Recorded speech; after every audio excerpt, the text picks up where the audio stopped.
মেসির জোড়া গোলের কড়া জবাব জোড়া গোলেই দিলেন ক্রিশ্চিয়ানো। সমালোচনার তির্যক তীর দুপায়ের ক্ষিপ্রতায় দূরে নিয়ে ফেললেন। পৃথিবীর একমাত্র ফুটবলার হিসেবে টানা 6টি বিশ্বকাপে গোল করার বিশ্ব রেকর্ড গড়লেন CR7। উজবেকিস্তানের বিপক্ষে ম্যাচটি ছিল রণ পর্তুগালের জন্য ঘুরে দাঁড়ানোর মিশন। প্রথম ম্যাচে কঙ্গোর সঙ্গে হতাশাজনক ড্র। এরপর উজবেকিস্তানের বিপক্ষে জয় ছাড়া অন্য কিছু ভাবার সুযোগ ছিল না। পাহাড় সমচাপ মাথায় নিয়েই শুরু থেকেই নিজেদের আধিপত্য দেখায় রবার্তো মার্তিনেজের দল।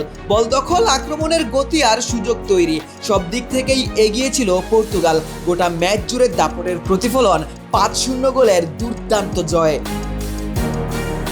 ম্যাচের শুরুতেই স্কোরবোর্ডে নাম লেখান ক্রিশ্চিয়ানো রোনালদো। চরম সমালোচনার মুখে রনের দারুণ কামব্যাক। ওই গোলে শুধু নিজের আত্মবিশ্বাসই বাড়েনি, বরং উজবেকিস্তানের রক্ষণকেও রোনালদো চাপে ফেলে দেন। পর্তুগাল একের পর এক আক্রমণ চালায়। উইং দিয়ে নুনো মেন্ডেস এবং জোয়াও নেভেসের দারুণ বোঝাপড়া, মাঝমাঠে ব্রুনো ফার্নান্দেজের নিখুঁত পাসিং, বক্সের ভেতর রোনালদোর প্রাণবন্ত উপস্থিতি, সব মিলিয়ে ম্যাচের নিয়ন্ত্রণ পুরোপুরি চলে যায় পর্তুগিজদের হাতে।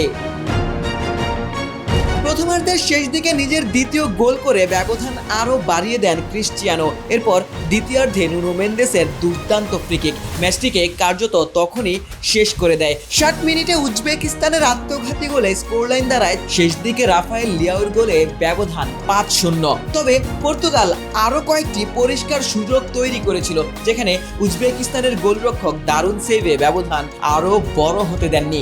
আসল ফল থেকে তৈরি, সম্পূর্ণ প্রিজারভেটিভ মুক্ত ফ্রুটিকা, পিওর মানেই ফ্রুটিকা।